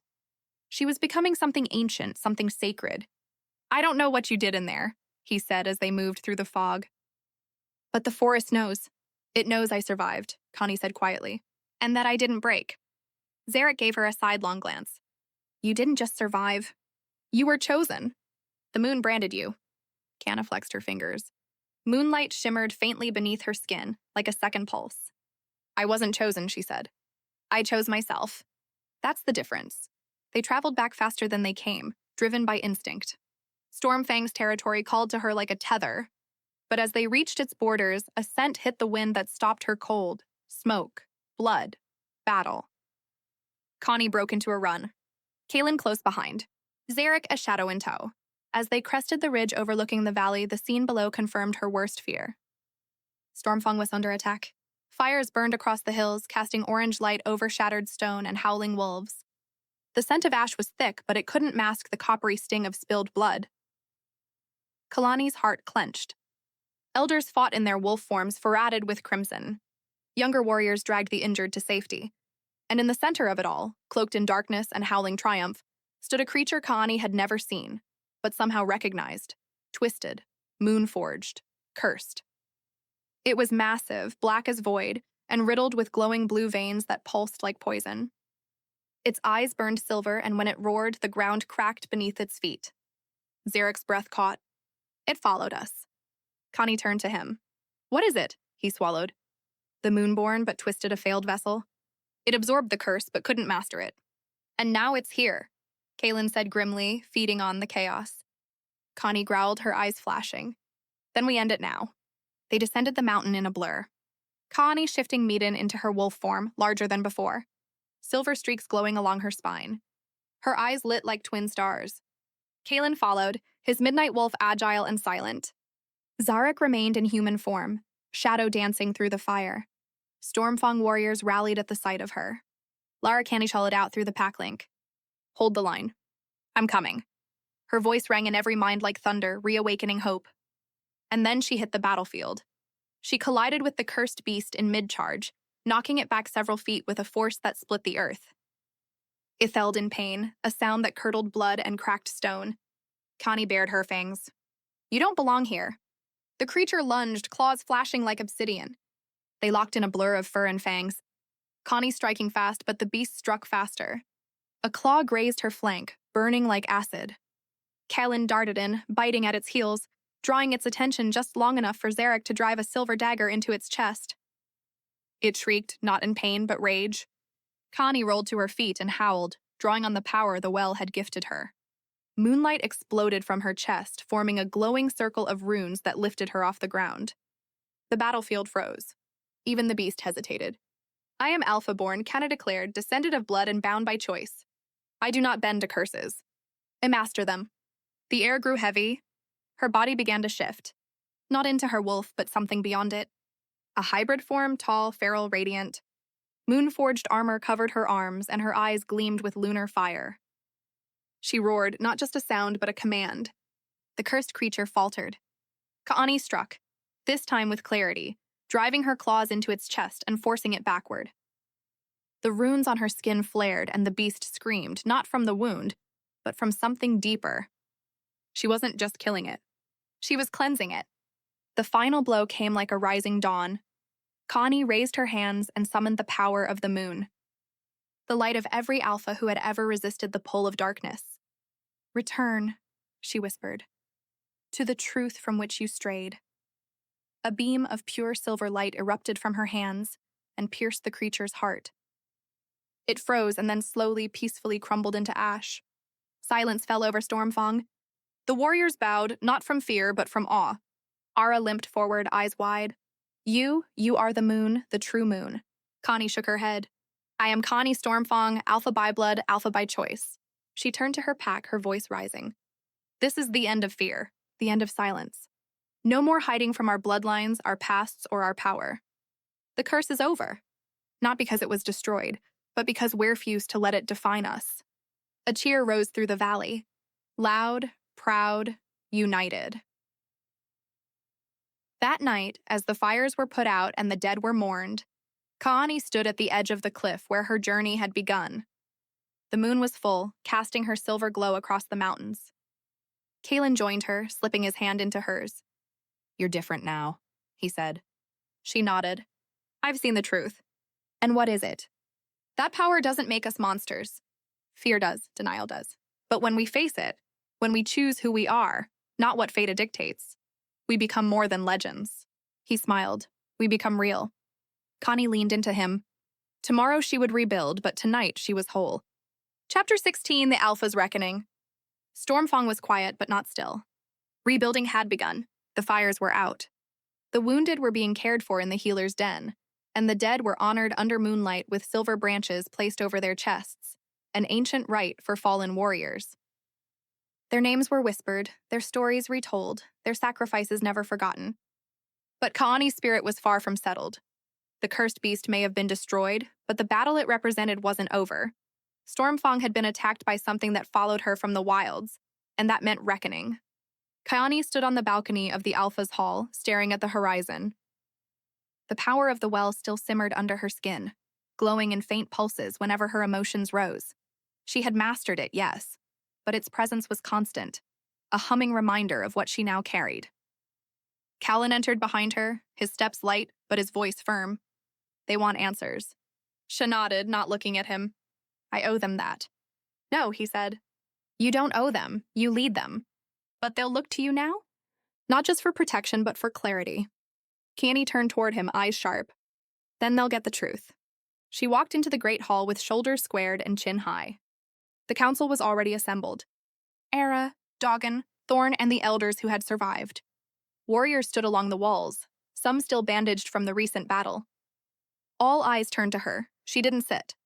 She stood before them, unflinching. The creature that attacked us was drawn here, she said. Because of me. A ripple moved through the crowd. Some shock, some anger, some fear. But Kaelani continued, I went into the Forgotten Wilds to find the source of the curse. I entered the Well of Echoes. I faced the darkness that chaunted our kind for generations. And I didn't just survive it. I understood it. Ara stepped forward. Understood. The curse isn't just a punishment. It's a test. A reflection of the power we're too afraid to claim. We've lived in fear of it, and that fear has made us weak. The beast that attacked us wasn't a monster born. It was a wolf like us. One who gave in, who lost the battle with themselves. Thorn's eyes narrowed. And what makes you think you won't lose that battle next? Connie walked toward him slowly, power humming faintly in her wake. Because I didn't suppress the curse. I accepted it. I learned its language. I bound it to my will. She held out her hand. Silver light curled from her fingers like smoke, then faded with a flick of her wrist. And because I have no interest in domination, only unity. The hall was silent. Then Dog on one of the older council members rose. And if this unity fails, if more creatures come, then we fight, Kana said together, as we always should have. She turned to the warriors. This isn't about me being special. It's about what we all can become if we stop hiding from what we are. Strong, gifted moon. A murmur rose. Agreement, hope. After the meeting, Kaelani stepped outside into the night air. The moon was high again, silver and whole. She felt Kaelin's presence before he spoke. You didn't tell them everything. No, she admitted. I didn't tell them that the well showed me more. That this wasn't the last creature. Kaelin's brow furrowed. There are more, yes, scattered, waiting, some hiding in plain sight. He tensed in Stormfang and packs across the continent. Kaelani closed her eyes. The vision from the well still lingered. An army of cursed hybrids, half mad, feeding on blood and moonlight. And at their center, a figure cloaked in shadow, not just cursed, corrupted. I saw someone leading them, she whispered. Kaelin's hand gripped hers. Who? Connie's voice dropped. My uncle Mallory. The name hit the air like a blade. Kaelani had never spoken much of her mother's brother. He was exiled before she was born, banished for using forbidden magic, for consorting with the shadows beneath the mountain. He was presumed dead, she said, but the well showed me otherwise. He's alive and he's gathering the broken. Then we hunt him. Connie shook her head. Not yet. Not until I've prepared Stormfang. We need allies. Packs who still remember the old ways. Kaelin smirked. You planning a war? Alpha. She looked at him, eyes lit with purpose. I'm preparing a rebirth. That night, Kaelani summoned the full pack to the central clearing. Torches burned bright, lighting the space in flickering amber and gold. Warriors, scouts, elders, healers, pups, every member of Stormfang gathered to hear what their alpha had to say. She stood barefoot in the center, hair wild, back straight, moonlight at her side. This pack was born in blood, she said. Forged by exile, strengthened through suffering, but no more. From this day forward, we are not survivors. She raised her voice. We are moonborn. We are chosen not by fate, but by the strength of our will. Howls rose around her. First, then Kaelin, then the pack in full. The sound shook the trees and lit the sky. Connie closed her eyes and let it wash over her. This was not the end. This was the beginning. Later, as the crowd dispersed, Kenny walked alone into the forest beyond the dens. She needed a moment away from fire, away from expectation. That's when she heard it. A soft rustling, a quiet breath. She turned. A wolf stood in the shadows. Blackford silver-eyed Zarek. I didn't see you in the circle, she said. He stepped closer. I don't belong there, not yet. You fought beside us. I also led you into the wilds. Brought the creature to your gates. Kaelani studied him. What do you want, Zarek? To serve that caught her off guard. He dropped to one knee. I was born of shadow, but in you I see something stronger than light purpose. If you'll have me, I'll swear me loyalty. Not for redemption, but because you're the first alpha I've ever believed in. Kaelani stared at him, then extended her hand. Rise, Zarek. You'll walk beside me, but betray me again. You won't have to kill me. I'll do it myself. And so the first pieces moved on the board. The Alpha had returned. Stormfang had risen, but war was coming. And the moon was watching. Chapter 17, Secrets in the Bloodline. 3 nights after the pack's rebirth, Kaelani stood at the threshold of her mother's old chambers. The door hadn't been opened since the day of the funeral. Dust layered the carved wood, and a faint scent of lavender clung to the air, wilted, but lingering like a memory, refusing to fade. Kaelin watched her from the hall. "You sure about this?" Kay nodded. "The well showed me a name. Malrich.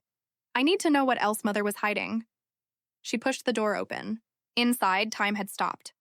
Books lined the shelves, scrolls tucked in cubbies, crystals gathering cobwebs in bowls of ash. A silver dagger rested on the vanity, still sharp, untouched. Connie stepped in and inhaled deeply. The past whispered, and it was ready to speak. She started with the journal. Ether-bound volume hidden behind the altar stone, only visible by moonlight thanks to an enchantment. The runes on the cover were faint, but she recognized her mother's handwriting immediately. "To my daughter when the time comes?" Connie sat cross-legged on the floor and opened the first page. Kaelin quietly closed the door behind her and stood guard outside. The entries began decades ago before Connie's birth. Her mother, Leora, had been many things: a healer, a spiritualist, a dream seer. But the journal revealed more. She had once been a moonborn. Connie's heart thundered as she read. "There was a time when a thought power would save our kind. I sought the well. I heard the echoes and I walked away alive but not unchanged. The moon offered me a gift. I accepted, thinking I could control it. But then I learned the truth. It's not about control. It's about surrender and wisdom." Something Malrich never understood. He was consumed, obsessed with merging bloodlines. He believed the moon's power could be bred into perfection, crafted like a weapon. He began experimenting on omegas. Whispering of evolution, Connie's throat tightened. I stopped him at a cost.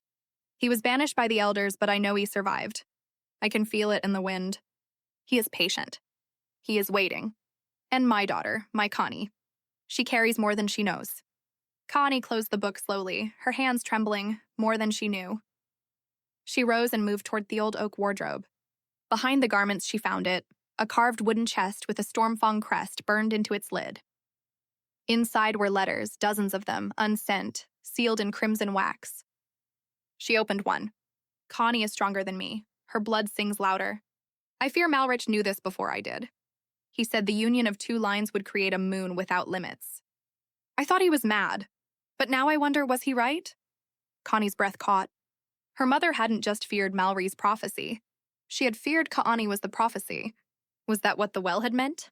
That she wasn't merely chosen, but bred for this, a hybrid of legacy and power. She gritted her teeth and slammed the chest closed.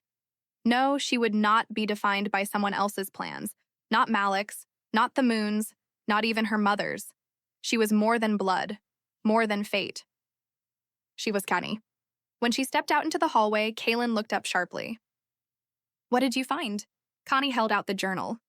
"My mother was a moonborn. She fought Malrich before. She knew what he was trying to do." His eyes widened. "That means I'm the result of it. Maybe not by choice. But I am what he wanted to create." Kaelin stepped closer, voice low. "Does that change anything?" Connie met his gaze. "No, but it changes how I fight." Later that evening, Connie summoned Lara and Zarek to the war tent. Maps of the southern territories were spread across the table. Red markers glowed where rogue attacks had been reported in the last season. "These places," Kaelani said, pointing to the coast and the mountain passes. "They've seen the same twisted energy we faced, but none of them survived to describe it." Zarek leaned over the table. "He's building a network, testing the borders, spreading infection." Kai nodded. "He's not just raising monsters. He's raising believers. Wolves who think they'll be reborn stronger if they surrender to him." Era frowned. "Cult behavior, exactly." Zarek's mouth tightened. "You're going after him, aren't you?" "Not yet. First, we gather the packs that still remember honor. The ones who won't be swayed by promises of power." Ara asked, "Where do we start?"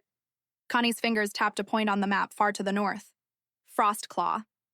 They have elders who were at the original moon convergence. If anyone remembers what Malrich truly is, it's them. Preparations began immediately. Scouts were sent ahead. Messengers flew by Raven. Supplies were packed in silence. Stormfang had just begun to heal, but war would not wait. And Connie no longer wished for peace. She wanted truth. She wanted the past exposed. And she wanted her uncle brought to his knees. That night, Kaelani stood alone in the ritual chamber beneath the Great Hall. The stones here were older than Stormfang itself, etched with marks only the ancients could decipher. She drew a shallow cut across her palm and let the blood drip into the center basin. I am the blood of Stormfang. I am the will of the moon. I seek what was hidden. The basin shimmered. A vision formed, misty and soft. A memory, not her own. 2 children stood by the cliffs. A girl with silver hair. A boy with eyes like midnight. Leora and Malrich. The moon doesn't choose Malri, the girl said. No, the boy replied. It listens to those who dare to speak louder than fate. The image shifted. Malrich, older, pale, twisted. One day, sister, I will create a new breed. Not cursed, not broken, only power. The vision shattered. Connie opened her eyes. He's coming, she whispered. Not because fate demanded it, but because she had dared to speak louder. Chapter 18. Frostclaw's silence. Frostclaw was nothing like Stormfang, where Stormfang was carved from deep-rooted wilderness and thriving life. Frostclaw was carved from stone and snow. The trees here were skeletal, the wind howled endlessly, and the air bit deep into the lungs. But Connie had never felt more alive. She stood at the edge of the frost-covered ridge, gazing at the distant spires of ice that marked the hidden stronghold of the Frostclaw pack. Kaelin stood beside her, his breath fogging in the cold. They haven't answered our ravens, he said, rubbing his arms. They wouldn't, Connie replied. Frostclaw lives in silence. They speak with presence, not parchment. Behind them, Ara and Zarek waited, their cloaks dusted in snow. The warriors Kaelani brought had been handpicked, not just for strength, but for loyalty and discretion. This wasn't just a diplomatic visit. It was a test, and Connie intended to pass. The path to Frostclaw's gates was treacherous, riddled with hidden trails and steep drops. But Connie's instincts guided her. She had dreamed of this place once as a child, an icy palace under moonlight, where voices whispered from the walls. She had always thought it was a fantasy. Now she knew it had been a memory passed down in blood. When the gates came into view, tall, jagged slabs of obsidian ice half buried in snow. They looked abandoned. Ara narrowed her eyes. This doesn't feel right. They're watching us, Connie said. They always are. Zarek stepped forward and raised both hands. We come in peace in the name of the moon. Nothing, no sound. Then creaking, the gate slowly opened, revealing a narrow corridor flanked by ice. At the end stood a woman. She was old, easily the oldest wolf Connie had ever seen. Other posture was regal, spine unbent. Her long silver braid trailed down a fur-lined cloak, and her eyes were pale as fog. Kaelani Stormfang, she said, her voice cutting the air like a blade. Daughter of Leora, blood of the well. Connie bowed low. Elder me. Me's eyes glinted. We wondered when you'd come. The frost whispered your name before the winds did. Then you know why I'm here. Yes, but you do not know what you ask. Inside Frostclaw, the silence was not empty. It was sacred. The stronghold's chambers were carved into the ice itself. Walls glowing with faint blue runes. The air was thick with ancient magic. Kaelani sat across from me in the Hall of Echoes, a chamber shaped like a crescent moon where every sound echoed thrice. Once for the past, once for the present, once for the unseen, and Zarek stood nearby, respectfully quiet. Kaelin paced. I seek the truth of Malri, Connie said. Of what he's doing and how to stop him. Me studied her. You do not stop a storm by cursing the wind. You must find its eye and walk into it. Connie's jaw tightened, then show me the path. Me rose and moved to a sealed arch of ice at the end of the hall. She whispered something in an ancient tongue, and the arch shimmered, then melted into mist. Beyond it was a room pulsing with old magic. A pool of frozen water lay at the center, surrounded by stones etched with sigils. The chamber was frigid even for Frostclaw, but Connie stepped forward unflinching. Me motioned to the pool. Place your blood in the water. Ask your question. The ice will answer. Connie didn't hesitate. She pry-cricked her thumb and let a single drop fall into the pool. It hissed. Then it shimmered and froze solid. The chamber darkened and then images. She saw a ruined temple beneath a blood-red moon. Wolves twisted beyond recognition knelt before a figure cloaked in shadows. Chains bound their limbs, but their eyes were glassy with devotion. At the center stood Malrich, younger than expected, but his eyes ancient cold. He raised his hands and the wolves howled in unison, the sound vibrating with madness. Then Kaelani saw herself standing opposite him, silver power coursing through her veins. "You were made to lead," Malrich whispered in the vision. "But you can rule, Connie, with me." The image shattered. Connie staggered back from the pool, breath ragged. Me steadied her.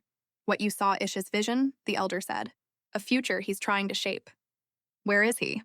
Connie asked, voice sharp. Me hesitated. "Beyond the hollow veil in the ruins of Dethorn Keep. That's where he's building his cult." Zarek stiffened. "That place is cursed." Connie looked at them all. "I'm going there." Me touched her shoulder, then heeded this. "The blood you carry is a key. He cannot win without you. And if he takes your will, the world will burn under a silver sky." They were escorted back to the gate in silence. Outside, the wind howled again, but Connie felt steadier. Her path was clearer now. She would go to the Hollow Vale. But first, she had to prepare Stormfang for war. That night, as they set camp at the base of the ridge, Connie stood watch while the others rested. Kaelin joined her, arms folded. "Why didn't you tell them the rest?" he asked. Connie looked at the moon. "Because the truth terrifies them." He nodded slowly. "But not you." She glanced at him, fire in her eyes. "The truth made me." Chapter 19, March of the Moonborn. Stormfang was no longer a pack. It was an army. Word of Connie's visions spread like wildfire through the territories. The Frostclaw's silence had broken, and with their revelation, old alliances reawakened. Ancient oaths once forgotten were now forged. Anew banners flew again on mountain winds. War horns echoed through the valleys. Wolves trained in the moonlight, sparring with tooth and claw and spell.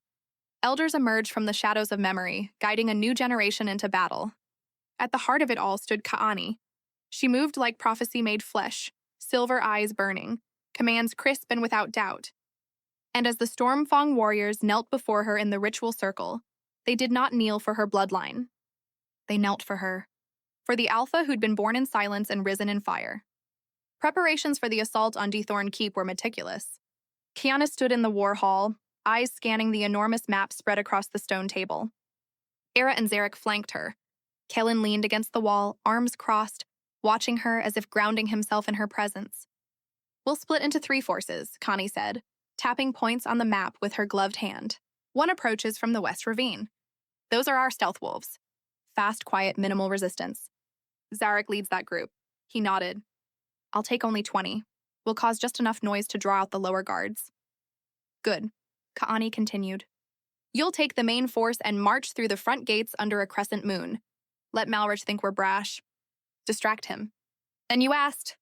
Connie's finger slid to the shaded area beyond the ruins. The old catacombs. They run beneath the keep. My mother mentioned them in her journals.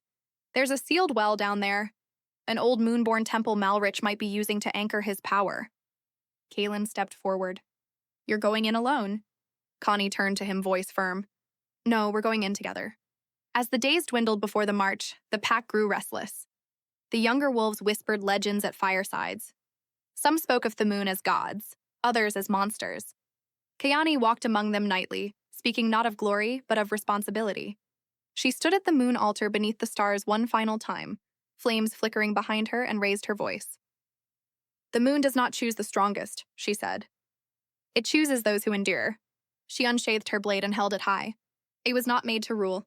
I was made to rise, and I will not rise alone." Cheers erupted, howls splitting the air in unison. A single voice, a single cause. The time for fear was over. Now came the march. They moved under cover off twilight. 3 columns of wolves traversed the land. One over ice and rock, another through river and valley, the third hugging the cursed woods that bordered Hollow Vale. The terrain was bitter. Twisted, corrupted by Mallory's influence. Plants curled away from moonlight. The ground breathed like it lived, but still they pressed forward. Connie rode at the head of the third group, her armor shimmering like starlight, her presence unyielding. Kaelin rode beside her, silent but alert. "I can feel him," she murmured as they passed under the shadow of the final ridge. "He's close." Kaelin touched her wrist. "He's waiting." "Then let him wait. I want him to feel what real power is before I end him." Dethor Keep rose from the earth like a wound.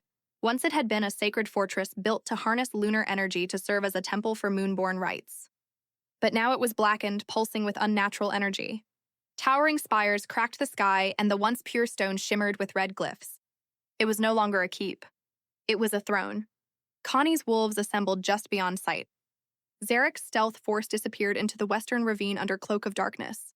R's frontline fighters prepared at the forest's edge. Connie took a deep breath. This is it, Kaelin drew his blade. We go underground, find the well, and end this before Heckan anchor fully. Connie closed her eyes. The moon pulsed in her chest. Then she opened them and whispered, "Let the tide turn." Asara's troops clashed with Malry's guards above. Kaelani and Kaelin slipped into the catacombs. The stone halls were ancient, crumbling, lined with carvings so old they predated Stormfang's founding. The air was thick with decay and old power. Shadows clung like spirits, watching them as they moved deeper. I can feel it, Kana murmured. Something is down here. Something more than Malrich. Kaelin touched the wall, frowning. The runes, these were drawn in blood. Recent, they turned a corner and found the first circle. 7 wolves knelt in ritual, eyes glowing, chanting in tongues not meant for mortal ears. Connie didn't hesitate. She raised her hand and moonlight flared from her palm, blasting the wolves backward. They screeched, dissolving into ash. Kaelin stared at her. She lowered her hand, expression grim. No more mercy. At the heart of the catacombs lay the Well of Broken Moons. It shimmered with silver water, covered in a web of dark tendrils pulsing with Malry's magic. The runes on the surrounding walls glowed, some twisted into symbols Connie recognized from her visions. And standing at the edge of the well was him, Malrich. Younger in body, older in essence. His silver hair was long and unbound. His eyes glowed with unholy light, he said, turning to face her. The prodigy arrives. Connie drew her blade. Malrich smiled. You've come to end me, I imagine. But daughter of Leora, child of prophecy, you've come home. She didn't answer. She lunged. Their clash cracked the air. The force of it shook the chamber. Glyphs flashing red and silver in violent sequence. Malrich countered with dark tendrils, forcing Connie back. Kaelin dove in, striking fast, but waist thrown against the wall with a blast of force. Connie ducked, spun, and slashed Malry across the chest. His blood hissed where it hit the stone, smoking. Haloft, you are perfect. A blade sharpened by pain. You were meant to stand beside me, not against me. Connie circled him, fury glowing in her eyes. I wasn't meant for anything, I chose. Malrich raised his arms and the well behind him began to rise. Dark waters swirling, reaching toward Kaelani. You think this is war, he said, voice echoing.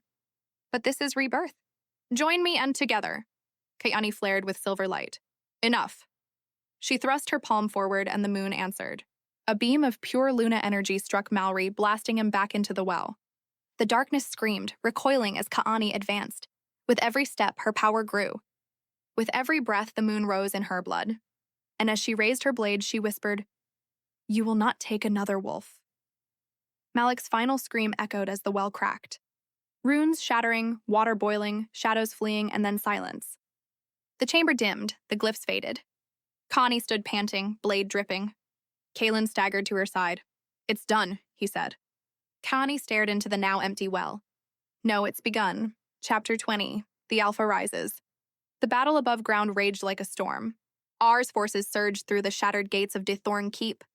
H howls slicing through the air. Steel clashing against claw and darkspell. The sky was torn open with flashes of lightning. And the moon itself bled silver fire across the battlefield. But below, in the heart of ancient stone, a deeper change was underway. Connie stood at the edge of the shattered well of broken moons. Steam hissed from the cracked ground. The lunar power she'd unleashed still pulsed in her veins like wildfire. Every breath, every heartbeat echoed with the moon's whisper. She wasn't just Kaelani anymore. She was Alpha-born.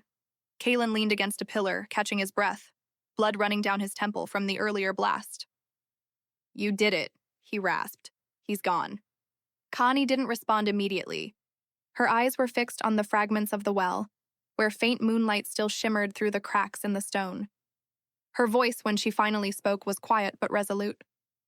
No, we did it together. She turned to him, face glowing faintly with silver radiance. But it's not over. Not yet, Kaelin frowned. There's more. Connie nodded.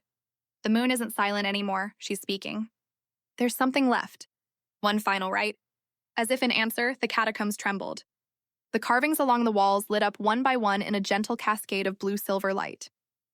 A hidden staircase revealed itself, spiraling deeper underground. Connie stepped toward it. Kaelin caught her hand. You don't have to go alone. She met his gaze, smiled faintly. I was never alone. Together they descended. The stairwell led to a chamber so ancient it defied time. Smooth moonstone curved into a dome, and in its center stood a raised platform, a circle etched with lunar runes, all glowing with pulsing rhythm like a heartbeat. An altar stood at the platform's center. Resting on it was a crown, a circlet of polished moonstone and frost silver, humming with ancestral power. Connie approached it slowly, each step reverent. The air was thick with memory, with voices not of this world. Her mother's voice rose softly in Hermond. If you ever find the heart of the moon, wear it not as a ruler, but as a servant of the balance. She reached out and lifted the crown. It was cold, then warm, then nothing, just belonging. When Kaelani emerged from the catacombs with Kalin at her side, the battle above had ceased. Wolves stood among the ruins of the keep, panting, bloodied, but victorious. Ara looked up from where she stood near the broken eastern wall, and her eyes widened. Connie's presence had changed. Her armor shimmered like it was woven from moonlight itself. The crown rested gently on her brow, and behind her the moon framed her like a halo. A hush fell across the pack. Then slowly the wolves began to kneel. One by one, heads bowed, fists clenched over hearts. Not just Stormfang, but wolves from scattered territories. Those who'd fought under her, beside her, who had seen her bleed, command, and rise. Connie stood silent for a moment, gaze sweeping across her people. Then she spoke. No more rulers born from fear, she said, her voice strong and echoing. No more alphas who lead by bloodline alone. That era ends here. She stepped forward, planting her blade in the ground. We are children of the moon, but we are also warriors of our own making. She looked to the stars above, then back to the crowd. My name is Kai Nightwind. I was born marked, born hunted, born hated, and I rose not because I was chosen. Her eyes glowed, but because I chose to rise. The wolves erupted into howls. This time not of war, but of unity, of victory, of beginning. Epilogue, Legacy of the Alpha. Weeks passed. Deathorn Keep, once a scar, became a sanctuary. The corrupted ruins were cleansed by moon priests, and the fortress reborn as the Moonspire Citadel, a place where all packs could gather under neutral skies. An academy was established to train young wolves not just in combat, but in law, diplomacy, and leadership. Canny remained its guardian, not a queen, not an empress, but a symbol. She walked the grounds daily, often without her crown, speaking with apprentices, offering guidance, and always listening. Kaelin became her bondmate and second in command. Their partnership was rooted in respect, not possession. No mate marks, no binding rituals forced by the moon. They chose each other. Every day, Ilal led a council of alphas, each from different packs, creating the first true coalition of wolves in over 2 centuries. Zarek opened a school for spies and scouts. Peace began to bloom slowly, cautiously, but it bloomed. One night, under a full moon, Connie stood at the balcony of her chamber, the breeze carrying scents of spring. The moon hung above her, no longer silent, no longer distant. You still watch, she whispered. Still guide. She felt a warmth in her chest. And for the first time since she was a child, she didn't feel lost. Final lines. Connie Nightwind had been cursed at birth, branded, feared, cast aside, but she carved her place into the world. Not as a prophecy fulfilled, not as a daughter redeemed, but as a wolf reborn. And as long as the moon rose in the sky, so would she. If this story stirred your heart or made you hell a little inside, I'd love to hear your thoughts. Drop a comment below. Who was your favorite character, and what would you love to listen to next? If you enjoyed listening to this story, please hit the like button, share it with someone who'd love this, and subscribe to Nightbond Narratives, and ring the bell, so you don't miss what's coming next.